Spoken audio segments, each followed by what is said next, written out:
So guys, Mahindra Scorpio 2025 में लेनी चाहिए कि नहीं लेनी चाहिए, ये बहुत ही ज़्यादा इंपॉर्टेंट क्वेश्चन है। तो मेरी तो ये ड्रीम कार है, तो मैं आपको हाईली रेकमेंड करूँगा। बट आप रीज़न बताता हूँ क्यों, क्योंकि मैं इसका एक ड्राइव रिव्यू भी दे रहा हूँ आपको ब्रीफ में। तो जैसे कि अभी कार फर्स्ट गियर में है, तो आप थ्रोटल अगर देखेंगे, अगर आप आगे की तरफ देखेंगे तो गाड़ी एकदम से जंप करती है, और मुझे नहीं लगता कि कोई और so called compact fake SUVs आपको ये वाला जो पंच दे सकती है। और दूसरा बड़ा रीज़न है इस गाड़ी की रोड प्रेजेंस, वो तो अनडिनाइबल है, लोग उसको डिनाई कर ही नहीं सकते।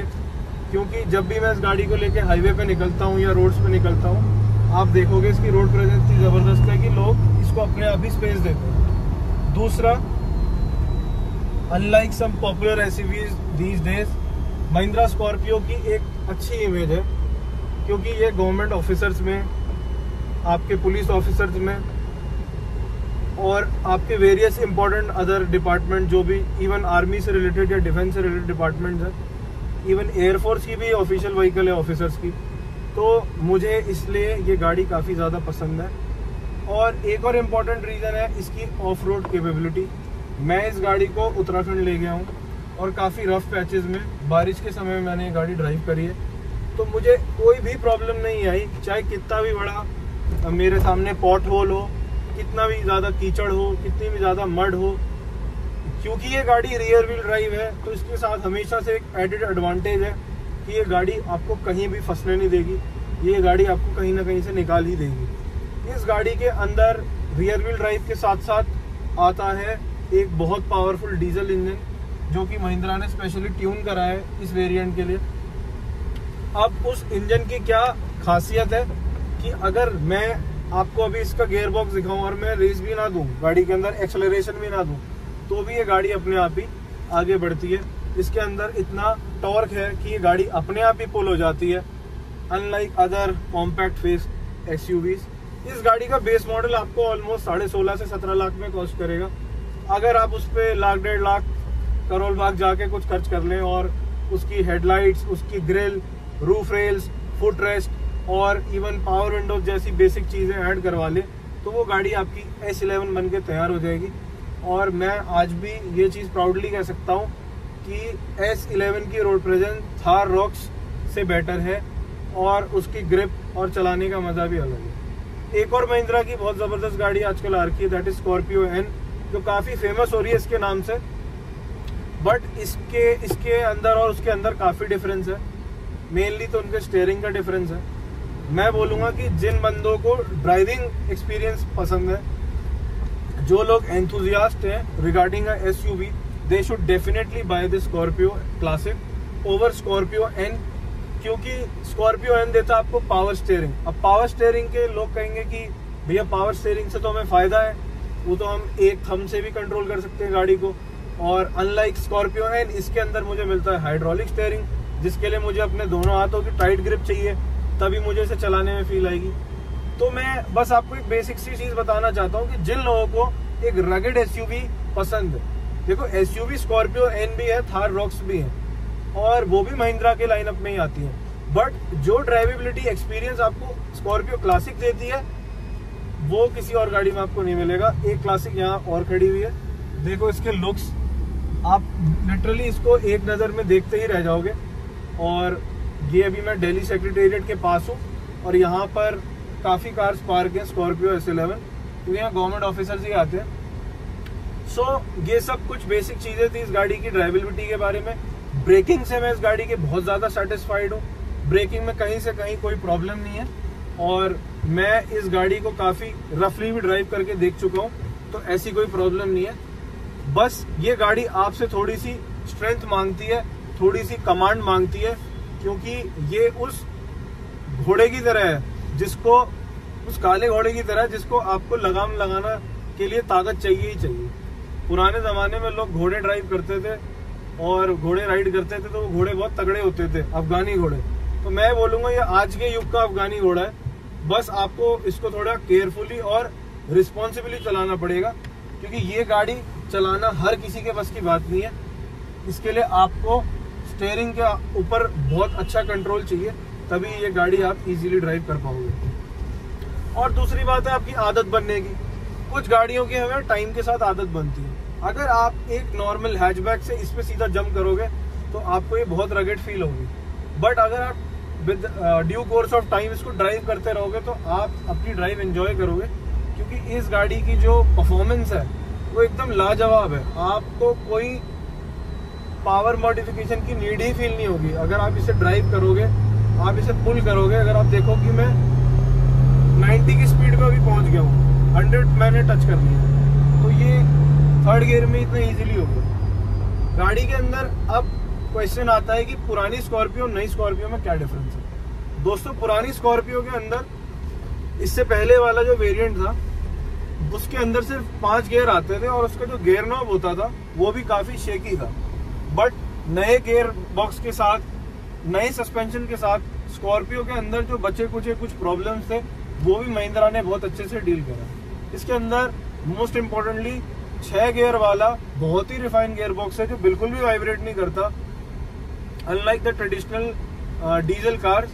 इसका बहुत बड़ा योगदान मैं बोलूँगा कि BS6 के फ्यूल नॉर्म्स को भी दिया जा सकता है। उसके अलावा इस गाड़ी के अंदर आप देखेंगे कि इसका जो सस्पेंशन है, आप कभी गाड़ी के नीचे देखेंगे अगर सस्पेंशन की तरफ, तो आप देखेंगे बहुत ज़्यादा रिजेंबल करता है अपनी थार 3 डोर से। अब मैं थार 3 डोर का रेफरेंस इसलिए दे रहा हूँ क्योंकि ये मेरा खुद का पर्सनल ऑब्जर्वेशन है कि थार जो है काफ़ी ज़्यादा स्मूथ व्हीकल है when it's about the gear box, and उसका रगेड सस्पेंशन तो वर्ल्ड फेमस है। तो अगर वो सस्पेंशन इसके अंदर ये लोग दे रहे हैं, इतना अच्छा गियर बॉक्स दे रहे हैं जो रॉक्स के अंदर भी शायद आ रहा है और थार 3 डोर के अंदर तो ऑलरेडी है ही, तो मैं बोलूँगा ये काफ़ी ज़्यादा एक सुपीरियर व्हीकल बन चुका है आज की डेट में। अब ये वो आउटडेटेड मैं इसको नहीं बोलूँगा, बट हाँ मैं इसे ओल्ड स्कूल ज़रूर बोलूँगा। जैसे दोस्तों रॉयल एनफील्ड की बात है कि वो इतने सालों से सेम डिज़ाइन में मोटरसाइकिल बेच रहे हैं और वो बिक रही है, वो हमेशा हाईएस्ट इन डिमांड रही है रॉयल एनफील्ड की तरफ से। चाहे उन्होंने कितने भी 650 मॉडल्स लॉन्च कर दिए हों, 450 मॉडल्स लॉन्च कर दिए हों, वैसे ही स्कॉर्पियो क्लासिक की भी एक लेगेसी है। ये गाड़ी इन्होंने मॉडर्न करी है with respect to the gear box, with respect to the suspension and with also the body roll। Body roll पहले से कंपैरेटिवली काफी कम हो गया। अब जो बॉडी रोल एंजॉय करते हैं उनके लिए गाड़ी बिल्कुल मैं बोलूँगा कि आपके लिए प्रेफरेबल है। और रही बात क्या ये एक फैमिली कार नहीं है, मेरे हिसाब से ये फैमिली कार है, गिवन द कंडीशन कि मैं अपनी पूरी फैमिली के साथ इंक्लूडिंग माई ओन मदर, मैंने इस गाड़ी को पहाड़ों पे भी ड्राइव करा है, तो ऐसी उनको कोई प्रॉब्लम नहीं आई। Earlier she was having this perception कि ये गाड़ी अनकंफर्टेबल होगी, क्योंकि यूजुअली मैं उनको ब्रेजा में ही ट्रैवल करवाता हूँ एंड उनके लिए ब्रेजा एक कंपैरेटिवली ज़्यादा ऊंची गाड़ी नहीं है, तो वो उसमें ज़्यादा अच्छा फील करती है। सो ये बात है उनकी। और दूसरी बात, ये फैमिली कार होने के साथ साथ एक माल ढोने वाली गाड़ी भी है, क्योंकि जब भी मैं गाँव से आता हूँ तो काफ़ी ज़्यादा राशन का सामान होता है, हमारे चावल और आटे के कट्टे होते हैं या और भी हमारी दालें वगैरह जो भी हमारे खुद की खेतों में होती है हम लेकर आते हैं। इस गाड़ी में आप पीछे उस सामान को अच्छे से लोड कर सकते हो। मैं दिखाना चाहता हूँ, ये गाड़ी कंप्लीट एक 7 सीटर है और इस गाड़ी के अंदर जो पीछे की बेंच सीट्स है वो इतनी यूजफुल है कि जब आपको ज़्यादा लोगों को उसमें कैरी करना है तो आप कर सकते हो, अदरवाइज आप उन बेंच सीट्स को रैप करके इसके अंदर सामान भी लोड कर सकते हो। तो दोस्तों these are the specifications about the drivability and everything. एक और चीज मैं इसकी नोटिस करवाना चाहता हूँ, द माइलेज पार्ट। इनिशियली जब गाड़ी को ज्यादा मैंने रोड पे नहीं चलाया था और मैं थोड़ा हाई टॉर्क में चलाता था, तो ये गाड़ी की माइलेज काफी कम थी। It was somewhere around 6 to 7 kmpl diesel के अंदर, तो मुझे थोड़ा डिसअपॉइंटिंग लगा। लेकिन जब मैं इसको एक हाईवे ट्रिप पे ले गया, स्पेशली टू उत्तराखंड, तो मैंने देखा इस गाड़ी ने मुझे नेट 15 से 16 के बीच के अंदर माइलेज निकाल के दिया, जो कि इतनी बड़ी गाड़ी के लिए बहुत बड़ी बात है, जिसमें मैंने गाड़ी को अच्छी स्पीड्स पे ड्राइव करा, गिवन कि मैंने गियर जो है वो परफेक्टली एंगेज करा।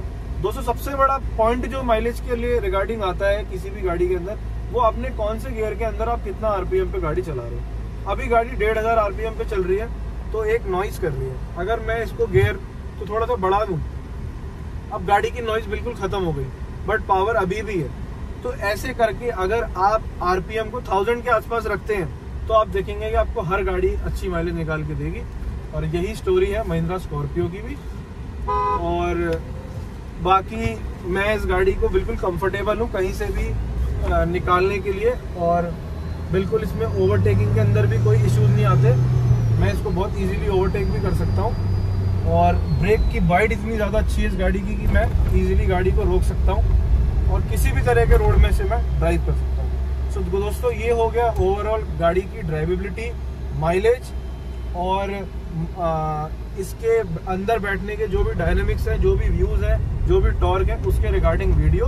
और यहाँ पे मैं वीडियो को एंड करता हूँ। I hope you guys will like this video, share this video and let my channel to grow, because मैं अभी यूट्यूब की जर्नी के अंदर नया आया हूँ और मैं आपके लिए ऐसे ही इंटरेस्टिंग कार्स के रिगार्डिंग बढ़िया वीडियोस लेकर आऊँगा। Please subscribe to my channel. Okay, bye. साल था 2002 और आनंद महिंद्रा जी के सामने बहुत बड़ा क्वेश्चन था कि कैसे एक कार को स्क्रैच से बिल्ड करा जाए। और उस कार को बिल्ड करने के लिए उन्होंने अपने 3 साल के जो भी प्रॉफिट था वो उस गाड़ी की R&D पे खर्च कर दिए। तब महिंद्रा कार कंपनी का annual profit was around 250 crore. 250 crore के प्रॉफिट के बाद भी उन्होंने इतना बड़ा रिस्क लिया कि अब उन्हें 550 करोड़ की R&D के साथ एक गाड़ी बनानी थी। और यहाँ से इन्वेंशन होता है महिंद्रा के लाइनअप की one of the best cars का, जिसका नाम आपको मैं अभी आगे डिस्क्लोज करूँगा।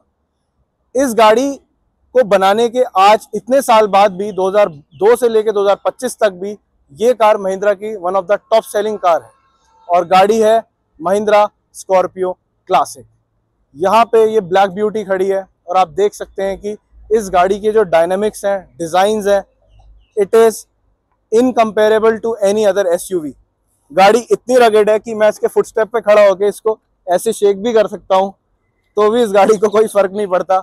और ये जो बॉडी रोल है इस गाड़ी की खासियत है। गाड़ी आती है 17 इंच के अलॉयज के साथ, और गाड़ी आपको कहीं भी फ्लॉलेस लगेगी डिज़ाइन में, कहीं भी कोई डिज़ाइन के अंदर आपको फ्लॉ नहीं दिखेगा। I start with the bonnet. Bonnet आता है एक स्कूप के साथ, हालांकि ये स्कूप वर्किंग नहीं है बट इसके डिज़ाइंस को काफ़ी अच्छा एक लुक देता है। फिर आती है इसकी रूफ। रूफ के अंदर आपको इतनी ज़बरदस्त इंटीग्रेटेड रूफ रेल्स मिलेंगी जो कि किसी और एसयूवीज में मुझे पसंद ही नहीं है। स्पेशली मैंने महिंद्रा की और कार्स देखी हैं, चाहे वो बोलेरो नियो हो, चाहे वो आपकी स्कॉर्पियो एन हो, रूफ रेल्स मुझे एक एडेड एसेसरी टाइप चीज़ लगती है। बट इस गाड़ी के अंदर आप अगर देखेंगे पूरा लाइनअप ऐसा है कि रूफ रेल्स को बहुत ही तरीके से इन्होंने इसमें ऐड करा हुआ है। And the next thing about this car is the spoiler. If you look at the spoiler, तो स्पॉइलर भी इतने अच्छे से इन्होंने रूफ के अंदर इंटीग्रेट करा है कि वो भी आपको डिजाइन फ्लॉलेस लगेगा। And then comes the backlights of the Mahindra Scorpio classic S11। ये बैकलाइट्स ओल्ड स्कूल होने के बावजूद भी मेरे हिसाब से सदाबहार है। आप इसको किसी भी डिजाइन एलिमेंट से देखें तो ये गाड़ी आपको कहीं से भी कम नहीं लगेंगी। अब बात करते हैं गाड़ी के प्रोजेक्टर और LED सेटअप के बारे में। गाड़ी आती है प्रोजेक्टर के साथ, बहुत ही सुंदर प्रोजेक्टर है। अगर मैं यहाँ पे थोड़ा सा क्लोजली आपको दिखाऊं तो इस गाड़ी के अंदर एक प्रोजेक्टर है और हाई बीम के लिए एक LED अलग से है। ये प्रोजेक्टर हेडलाइट आपको ट्रांसफॉर्मर्स के ऑप्टिमस प्राइम की भी याद दिला सकता है। और नीचे आते हैं बहुत सुंदर से day time running lights DRL, and then comes the fog lamps. To make it better, the company has also installed a silver color touch in the bumper which makes it more aesthetic, and this chrome garnish in the grille makes the look completely incomparable with any other SUV। अब मैं इस गाड़ी का review क्यों बना रहा हूँ, और हमारे चैनल पे ये पहली गाड़ी है जिसका मैं रिव्यू बना रहा हूँ। क्यों बना रहा हूँ? क्योंकि ये गाड़ी मेरे दिल के बहुत करीब है, और मैं मानता हूँ कि जिस तरीके से हर इंडियन लड़के के दिल के करीब रॉयल एनफील्ड है, उसी तरीके से स्कॉर्पियो क्लासिक भी उस व्यक्ति की कभी ना कभी ड्रीम कर रही होगी। तो मेरी ये बचपन का सपना था, तो इसलिए मैं इसी गाड़ी के साथ वीडियो को स्टार्ट कर रहा हूँ।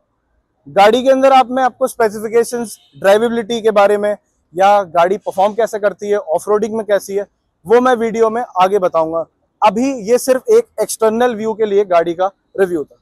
अगर आप बैक की तरफ आएंगे तो आप देखेंगे कि गाड़ी के अंदर पीछे भी एक वाइपर आता है जो कि काफी एस्थेटिक लगता है लुक के अंदर।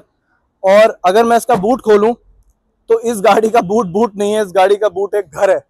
और अगर आप बूट के अंदर देखें तो यहाँ आप देख सकते हैं कि ये सीट्स को मैं रैप भी कर सकता हूँ और अपनी नीड के अकॉर्डिंग दोबारा खोल के भी रख सकता हूँ। यहाँ पे एक पायनियर चैंपियन सीरीज का वूफर भी ऐड है जिसका ऑडियो मैं आपको थोड़ी देर में चेक कराने वाला हूँ। गाड़ी के अंदर 4 डेवबॉन्स के मिड भी लगे हुए हैं अगर आप देखेंगे एपोक्लिप्स सीरीज के, और इसका आप ऑडियो चेक करेंगे तो इट इज आउटस्टैंडिंग। तो ये थी गाड़ी के बूट की बात। और अब आते गाड़ी के सेकंड रो की तरफ। जब मैं आपको इसका सेकंड रो दिखाऊंगा तो इसका सेकंड रो भी काफी कंफर्टेबल मुझे लगता है। अगर आपको इस गाड़ी की थोड़ी कुशनिंग बेटर करनी है तो you can go for a good seat covers. आप उसके अंदर थोड़ा बहुत ऐड करा सकते हैं फोम फॉर बेटर कंफर्ट। यहाँ पे पावर विंडोज आती हैं जो रात को इल्यूमिनेट भी करती हैं, which is also a very good thing. तो आजकल जो फीचर की दौड़ शुरू हो गई है गाड़ियों के अंदर कि हमने 360 दे दिया, हमने इसके अंदर सनरूफ दे दी XYZ। महिंद्रा स्कॉर्पियो के अंदर ना तो 360 आता है, ना सनरूफ आता है, ना ऑटो फोल्डिंग मिरर्स आते हैं। फिर भी ये गाड़ी क्यों जबरदस्त है? क्योंकि आपने परमेश वर्मा का एक गाना सुना होगा कि फीचर देख के कार नहीं लेंदे, इंजन तगड़े चक्की दे। इस गाड़ी के अंदर वो वाइब है। इस गाड़ी को ना तो सनरूफ चाहिए खुद को बेचने के लिए, ना तो इस गाड़ी को कोई लग्जरी इंटीरियर, कोई वेंटिलेटेड सीट्स चाहिए। ये गाड़ी सिर्फ अपने इंजन और परफॉर्मेंस और road presence and even reliability के लिए बिकती है। तो ये था महिंद्रा स्कॉर्पियो का रिव्यू। दोस्तों एक और जबरदस्त बात है महिंद्रा स्कॉर्पियो की, जिसके बड़े बड़े हाथी के कान। जैसे हाथी के कान होते हैं ना बड़े बड़े, उतने ही बड़े कान इस गाड़ी के लगते हैं। और ये साइड मिरर में आपको पूरी गाड़ी दिख जाती है, आपको ड्राइविलिटी में कोई प्रॉब्लम ही नहीं होती। पूरा मेरे को यहाँ बोनट दिख रहा है और कहीं से भी इवन इन टाइट स्पेसेस में गाड़ी को निकाल सकता हूँ। क्योंकि अनलाइक थार, इस गाड़ी की एक बहुत अच्छी क्वालिटी मैं आपको बताना चाहता हूँ कि थार का जो गाइज बोनट के बाद जो बम्पर का रीजन है ना, वो मुझे थोड़ा सा फूला हुआ लगता है, थोड़ा एक्स्ट्रा लगता है। जो उसकी हैवी क्लाइडिंग है वो थोड़ी एक्स्ट्रा लगती है, जिसकी वजह से टाइट स्पेसेस में वो गाड़ी ड्राइव करने में थोड़ा बहुत आपको प्रॉब्लम आ सकती है। But when it's about Mahindra Scorpio classic, तो अगर आप देखेंगे सिर्फ इसका बोनट ही थोड़ा बुलपअप डिजाइन में लगता है, रेस्ट ऑफ द बॉडी काफी ज्यादा स्लिम है। तो ये गाड़ी टाइट स्पेसेस में ही, मैंने दिल्ली की गलियों में इस गाड़ी को खूब चलाया है तो मुझे कहीं कोई प्रॉब्लम नहीं आई। इनफैक्ट मेरे पास एक ब्रेजा है, उसको चलाने में मुझे कई बार थोड़ी बहुत प्रॉब्लम आ जाती है due to the visibility issue, लेकिन ये गाड़ी कहीं से भी निकल जाती है because I can see all around it. मैंने दोस्तों स्कॉर्पियो एन भी ड्राइव करी है जिसका रिव्यू मैं बहुत जल्दी लेके आने वाला हूँ। तो एन के अंदर भी मैंने ये प्रॉब्लम देखी थी कि गेट्स को हैवी करने के लिए उन लोगों ने गेट्स पे एक ऐसा राउंडेड सा व्यू आता है जिसकी वजह से विजिबिलिटी में थोड़े बहुत इश्यूज आपको देखने पड़ सकते हैं। तो महिंद्रा स्कॉर्पियो क्लासिक मैं बोलूंगा कि उन बंदों के लिए भी रिकमेंडेड है जो अभी अभी ड्राइव करना शुरू कर रहे हैं। अगर उनके पास एक फर्स्ट कार थी और उस पर उनका बेसिक ड्राइविंग एक्सपीरियंस है तो they can also drive Mahindra Scorpio classic very easily. बस आपको स्टीयरिंग का ध्यान रखना है कि आप स्टीयरिंग कैसे इसका मैन्यूवर कर रहे हैं। इसके अलावा एक और इम्पोर्टेंट क्वेश्चन है कि क्या महिंद्रा क्लासिक के अंदर कुछ अपडेट्स आ सकते हैं। तो दोस्तों अगर अपडेट्स की बात की जाए तो ऐसी कोई कंपनी से कोई न्यूज़ तो नहीं है, बट अगर आप मुझसे पूछें कि मैं इस गाड़ी में क्या अपडेट्स चाहता हूँ, तो मैं चाहता हूँ कि इस गाड़ी के अंदर इंटीरियर एन जैसा दिया जाए जो स्कॉर्पियो एन के अंदर आता है। क्यों, जब आप सेम प्राइसिंग की गाड़ी के अंदर उस इतना अच्छा इंटीरियर दे रहे हैं, आप क्यों उसके अंदर कॉस्ट कटिंग अभी भी कर रहे हैं? आपको इस गाड़ी को भी टाइम के साथ इंटीरियर वाइज अपडेट करना चाहिए। एंड इसके अंदर 4x4 यानी कि ऑल व्हील ड्राइव का ऑप्शन भी आना चाहिए, क्योंकि उसके बाद ये गाड़ी धूम मचा देगी। पीछे इसमें ऑन डिमांड कंपनी ने 4 व्हील ड्राइव का ऑप्शन दे रखा था, जो अब BS6 S11 मॉडल के अंदर से रिमूव कर दिया गया। So that's all for today's video guys, and to watch such videos, subscribe to my channel and please like it, share it to your friends। अभी मेरी चैनल की स्टार्टिंग है तो मेरी एक बहुत ही छोटी कम्युनिटी है, मैं चाहता हूँ टू एक्सपैंड इट। तो जो भी मेरे भाई दोस्त, जो भी मेरे दोस्त लोग इस वीडियो को देख रहे हैं, even from the family members, कोई भी मेरा रिलेटिव इस वीडियो को देख रहा है, please share it as much as you can. So that my channel can grow और मैं आपके लिए और इंटरेस्टिंग वीडियोज लेकर आ सकूँ। Okay, till then bye bye. थोड़ा सा मैं गाड़ी को आपको ट्रैफिक के अंदर भी ड्राइव करके दिखाता हूँ, how easy and simple to drive Mahindra Scorpio classic. आप देख रहे होंगे कि कैमरा के अंदर भी दिख रहा है, पूरी विजिबिलिटी आपको है बोनट की। अब ये ऑटो काफी क्लोज है, या ये सामने अर्टिगा है, ये भी क्लोज है, तो मैं इजीली इसको काट सकता हूँ कहीं से भी और गाड़ी निकल जाती है और आपको अच्छे से दिखता है सब कुछ। साइड मिरर्स के अंदर बाइकर्स दिख रहे हैं, रियर व्यू भी इतना बढ़िया है इसका, तो ओवरऑल आपको विजिबिलिटी के कोई इशू नहीं आते। और इसको देखने का पब्लिक रिएक्शन तो हमेशा से बढ़िया रहा है, और एकदम से मैं इस गाड़ी को कहीं से भी काटूं तो भी काफ़ी मज़ा आता है, और ब्रेकिंग तो इसकी है ही ज़बरदस्त।